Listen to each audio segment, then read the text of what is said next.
Hi everyone, welcome to my YouTube channel CompTutors. I hope you all are learning well with CompTutors. So this is tutorial number 11 of Business Studies for class 12, and in this tutorial we are going to study 14 fundamental principles of management by Henry Ford. ठीक है, in previous tutorial we have started unit number 2 जो कि है principles of management. ठीक है, and last tutorial में हमने discuss किया था कि बेसिकली प्रिंसिपल्स ऑफ मैनेजमेंट का मीनिंग क्या होता है, उसके फीचर्स क्या हैं, who is Henri Fayol. Then हमने डिस्कस किए थे कि 14 फंडामेंटल प्रिंसिपल्स कौन कौन से हैं जो हेनरी फ्योल ने दिए हैं. ठीक है, एंड उसके बाद जो फर्स्ट 2 प्रिंसिपल्स हैं यानी कि जो डिवीजन ऑफ वर्क है एंड जो अथॉरिटी एंड रिस्पॉन्सिबिलिटी का प्रिंसिपल है वो हम ऑलरेडी डिस्कस कर चुकी हैं ट्यूटोरियल नंबर 10 में. ओके, अगर आप में से किसी ने ट्यूटोरियल नंबर 10 नहीं देखा है तो प्लीज़ आप इस ट्यूटोरियल को जरूर वॉच करना, तभी आपको आज वाला ट्यूटोरियल जो है वो समझ में आएगा. ठीक है, तो आज के ट्यूटोरियल में हम डिस्कस करेंगे थर्ड प्रिंसिपल जो कि है प्रिंसिपल ऑफ डिसिप्लिन. क्लियर? तो चलिए स्टार्ट करते हैं हमारा आज का सेशन.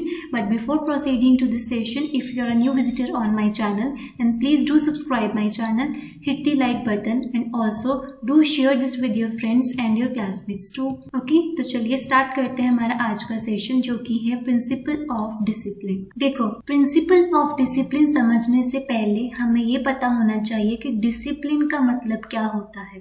ठीक है, डिसिप्लिन का मतलब क्या होता है? रिस्पेक्ट टुवर्ड्स या obedience towards the organisations rules and regulations. ठीक है, डिसिप्लिन का मतलब क्या होता है? रिस्पेक्ट या फिर obedience towards the organisations rules and regulations. यानी कि जो भी ऑर्गेनाइजेशन है, चाहे वो बिजनेस ऑर्गेनाइजेशन है चाहे वो नॉन बिजनेस ऑर्गेनाइजेशन है, जो भी ऑर्गेनाइजेशन में रूल्स एंड रेगुलेशंस बनाए गए हैं उनको क्या करना है? फुलफिल करना है. That is non age discipline. ठीक है, अब अगर हम आपकी लाइफ की भी बात करें, ठीक है, डिसिप्लिन कोई नया टर्म नहीं है. आप लोग शुरू से सुनते आ रहे हैं कि डिसिप्लिन में रहो. स्कूल में सुनते हो टीचर से कि डिसिप्लिन में रहो, घर में अपने पेरेंट्स से सुनते हो कि डिसिप्लिन में रहो. ठीक है, तो ये कोई नया टर्म नहीं है, आप लोग इस वर्ड से फैमिलियर है. सो डिसिप्लिन से आप लोग, आपके पेरेंट्स हैं, आपके टीचर्स बोलते हैं कि डिसिप्लिन में रहना सीखो. अगर हम अपनी लाइफ में डिसिप्लिन में रहना सीख जाएंगे तो हम अपने गोल्स को इजीली अचीव कर पाएंगे. राइट? ठीक है, तो बेसिकली डिसिप्लिन का मतलब क्या होता है? Obedient towards the rules and regulations. ठीक है, अब जैसे आप सभी लोग स्कूल जाते हैं, राइट, तो आप लोग देखते हैं कि स्कूल में हर स्कूल के अपने अपने रूल्स एंड रेगुलेशंस होते हैं, हर स्कूल के अपने अपने नॉर्म्स होते हैं. ठीक है, जैसे कि स्कूल की यूनिफॉर्म वेयर करना. ठीक है, आप स्कूल में कभी कैजुअल ड्रेस में नहीं जा सकते, सिर्फ आप अपने बर्थडे वाले दिन ही कैजुअल ड्रेस में जाते हैं. राइट, तो वो आपका बड़ा स्पेशल डे होता है ना. तो जैसे कि वेडनेसडे एंड सैटरडे को हाउस किट वेयर करना. ठीक है, हर लेक्चर जो है वो 40 to 45 मिनट्स का होना चाहिए. ठीक है, हर स्कूल में मेंटर जो है वो अपॉइंट करने ज़रूरी हो गए हैं आजकल के डेज में. एंड जो भी टीचर्स हैं वो किसी भी बच्चे पे प्रेशर नहीं डाल सकती. राइट, तो ये हर स्कूल के क्या है? रूल्स एंड रेगुलेशंस हैं जो हर स्कूल के स्टाफ मेंबर को, टीचर्स को, हेड ऑफ द डिपार्टमेंट को, स्टूडेंट्स को क्या करने पड़ते हैं? फॉलो करने पड़ते हैं. इन रूल्स एंड रेगुलेशंस को फॉलो करना जो हर स्टूडेंट के लिए, हर टीचर के लिए क्या है? मैंडेटरी है. क्लियर? इसी तरह से हर गेम्स के भी रूल्स एंड रेगुलेशंस होते हैं. अब जैसे ओलंपिक गेम्स होते हैं, कॉमनवेल्थ गेम्स होती हैं. ठीक है, इनके अपने अपने रूल्स एंड रेगुलेशंस होते हैं ना, कि जितने भी प्लेयर हैं वो कोई भी ड्रग्स या फिर लिक्विड जो वो कंज्यूम नहीं करता होना चाहिए. ठीक है, अगर वो इन वाले प्रिंसिपल्स को वॉयलेट करेंगे तो उनके ऊपर पेनल्टीज लगाई जाती हैं. राइट, तो यही चीज़ जो होती है वो हमारी ऑर्गेनाइजेशन में भी होती है. ठीक है, हर ऑर्गेनाइजेशन के अपने अपने रूल्स एंड रेगुलेशंस या नॉर्म्स या टर्म्स एंड कंडीशंस होती हैं. ठीक है, जो हर एम्प्लॉयर और एम्प्लॉय को फॉलो करनी पड़ती हैं. ठीक है, अगर कोई भी एम्प्लॉयर या एम्प्लॉय इन रूल्स एंड रेगुलेशंस को वॉयलेट करता है तो कभी भी ऑर्गेनाइजेशन जो है वो अपनी फंक्शनिंग स्मूथली नहीं कर सकती है. ठीक है, अब ये चीज़ मैंने पहले आपको रियल एग्जांपल से इसलिए रिलेट कर बताई है क्योंकि ये सब चीज़ें जो आप बिजनेस स्टडीज़ में कर रहे हो, ये सब चीज़ें आप अपनी रियल लाइफ में भी देख रहे हो. ठीक है, अब जब मैं इन एग्जाम्पल्स को आपकी रियल लाइफ के साथ रिलेट करती हूँ तो ये चीज़ें आपके दिमाग में जल्दी से फिट हो जाती हैं. ठीक है, so what does this principle of discipline से? ये प्रिंसिपल ये कहता है कि every employee has to follow the organizational rules and comply with the terms of employment. ठीक है, ये प्रिंसिपल ऑफ डिसिप्लिन ये कहता है that every employee has to follow organisational rules, यानी जितने भी एम्प्लॉयज़ ऑर्गेनाइजेशन में हैं उनको ऑर्गेनाइजेशन के रूल्स जो हैं वो क्या करने पड़ते हैं, फॉलो करने पड़ते हैं. इनफैक्ट उनको फॉलो करना मैंडेटरी है. ठीक है, and they have to comply with the terms of the employment.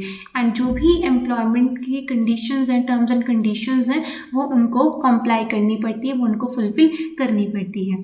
Clear. Now Henry Fayol ये कहते हैं कि डिसिप्लिन को अचीव करने के लिए 3 चीज़ों का होना बहुत ज़्यादा ज़रूरी है.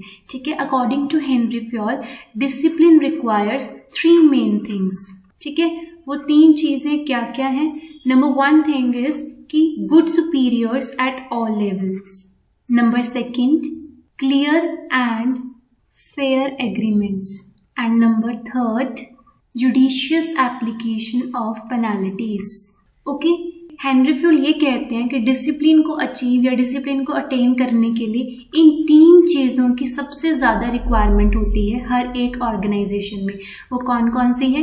Good superiors at all levels. Number 2 है clear and fair agreements. And number 3 is judicious application of penalties. ठीक है, अब नंबर 1 है good superiors at all levels.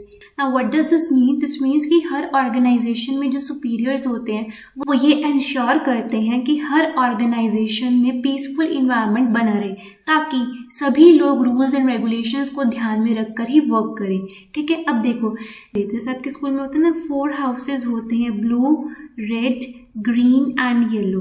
तो अब हर हाउस की जो होती हैं एक मेन हेड होते हैं जो टीचर्स होते हैं. ठीक है, ये जैसे ब्लू हाउस की एक टीचर होती है जो मेन हेड है, सिमिलरली इन तीनों हाउसेस की भी होती है. ठीक है, अब ऐसे जो आपके स्कूल में 12th क्लास के स्टूडेंट्स होते हैं, ठीक है, उनमें से किसी एक को बनाया जाता है हेड बॉय और हेड गर्ल. ऐसा ही होता है. फिर हर हाउस के क्या बनाए जाते हैं? कैप्टन बनाए जाते हैं. जैसे जो ब्लू हाउस का कैप्टन होता है, एक रेड हाउस का कैप्टन है, ग्रीन हाउस का कैप्टन है, येलो हाउस का captain, 1 from girl and 1 from boy. Right. फिर उस कैप्टन के बाद या जो प्रेसिडेंट बनाए जाते हैं उसके बाद वाइस प्रेसिडेंट होता है. ठीक है, फिर वाइस प्रेसिडेंट के बाद परफेक्ट होता है. ऐसे जो है इलेक्शंस किए जाते हैं स्कूल में भी. ठीक है, अब यहाँ पर जो परफेक्ट होता है अगर इसको कोई प्रॉब्लम होती है तो किससे कांटेक्ट करते हैं? वाइस कैप्टन से. ठीक है, अगर वाइस कैप्टन को कोई दिक्कत होती है किससे कांटेक्ट करता है? कैप्टन से. कैप्टन को कोई दिक्कत होती है किससे कांटेक्ट करते हैं? हेड बॉय से, या फिर अपने हाउस के जो इनके इंचार्ज होते हैं उनसे. यानी कि ये जो इनके ऊपर वाले हैं, यानी कि जो कैप्टन के जो इंचार्ज हैं ऊपर टीचर, वो क्या है? इनके सुपीरियर्स हैं. ठीक है, जो इनको गाइड करती हैं, जिनके पास अथॉरिटी होती है इनसे काम लेने की. राइट. अब आप देखते हैं जैसे आपके स्कूल में जो टीचर्स होती हैं जो भी एक्टिविटीज़ ऑर्गेनाइज करनी होती है वो किसको बोलते हैं? जो हाउस का कैप्टन होता है. राइट. सो डिसिप्लिन के लिए सबसे फर्स्ट थिंग क्या है जिसकी रिक्वायरमेंट है? वो है good superiors at all levels. Clear. Now number 2 क्या है? Clear and fair agreement. Now what does this mean कि जब भी एम्प्लॉयर एंड एम्प्लॉय के बीच में एग्रीमेंट होता है तो उसमें सब क्लियरली स्पेसिफाई होता है कि उन्हें कितने आवर्स काम करना है. ठीक है, कितनी सैलरी दी जाएगी, कितने दिन काम करना है. ठीक है, यानी जो भी एग्रीमेंट में सब कुछ क्लियरली मेंशन होना चाहिए ताकि जो एम्प्लॉयर है उसको भी पता हो एंड एम्प्लॉय है उसको भी पता हो, ताकि इन दोनों के बीच में आपस में कॉन्फ्लिक्ट्स जो हैं वो अराइज ना हो. ठीक है, अब जब भी कोई भी ऑर्गेनाइजेशन जो है कभी किसी नए एम्प्लॉय को रिक्रूट करती है, जब आप लोग फ्यूचर में किसी जॉब के लिए अप्लाई करेंगे, ठीक है, तो जिस भी प्लेस के लिए आपको रिक्रूट किया जाएगा तो वहाँ पर जो आपके सुपीरियर्स होते हैं या जो आपके एम्प्लॉयर हैं वो आपसे एक एग्रीमेंट साइन करवाएंगे. ठीक है, इस तरह का एग्रीमेंट होता है. देखिए, इस तरह का एग्रीमेंट होता है जिसमें सब चीज़ें मेंशन है. जैसे दी एम्प्लॉय एग्रीज टू वर्क, यहाँ पर डेज लिखे हुए हैं, मंडे, ट्यूसडे, वेडनेसडे. ठीक है, हर चीज़ यहाँ पर मेंशन होती है कि उनकी क्या क्या ड्यूटीज़ हैं. ठीक है, जॉब ड्यूटीज़ ये रखे, क्या उनकी परफॉर्मेंस है, यह सब लिखा हुआ है. The employ agrees to perform all duties, मतलब ये सब चीज़ें मेंशन होती है. देन कंपनसेशन, बेनिफिट्स क्या क्या उनको मिलेंगे, ये सब चीज़ें इस कॉन्ट्रैक्ट में जो होती है वो मेंशन होती है. ठीक है, जब एम्प्लॉयर एक एम्प्लॉय को ऑर्गेनाइजेशन में रिक्रूट करता है तो वो उससे ये जो कॉन्ट्रैक्ट है वो क्या करवाता है? साइन करवाता है. ठीक है, जिसमें सारी टर्म्स एंड कंडीशंस लिखी होती हैं जो एम्प्लॉयर एंड एम्प्लॉय को फुलफिल करनी होती हैं। ठीक है, तो सेकेंड थिंग क्या है जिसकी रिक्वायरमेंट होती है, वो है clear and fair agreements. Fine. And last one is judicious application of penalties.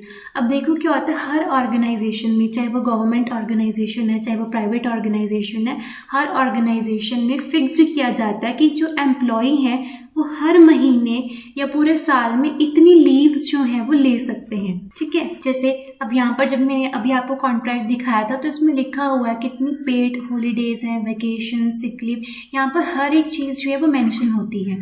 ठीक है, तो जब भी एग्रीमेंट करवाया जाता है तो उसमें लिखा होता है कि कितनी लीव्स जो हैं वो एम्प्लॉय ले सकते हैं। लेकिन अगर इसके बावजूद भी कोई एम्प्लॉय प्रिस्क्राइब्ड लीव से ज़्यादा लीव ले रहा है, यानी ज़्यादा छुट्टियां ले रहा है, इरेगुलर हो रहा है, या वो ऑर्गेनाइजेशन में नॉन सीरियसनेस शो कर रहा है, हर ऑर्गेनाइजेशन के पास ये राइट है कि वो उस एम्प्लॉय के अगेंस्ट जो है पेनाल्टी लगा सकती है, ताकि ऑर्गेनाइजेशन का डिसिप्लिन खराब ना हो, ऑर्गेनाइजेशन का डिसिप्लिन जो है वो मेंटेन रहे। ठीक है, तो यही प्रिंसिपल ऑफ डिसिप्लिन कहता है that every employee has to follow the organisational rules and comply with the terms of the employment.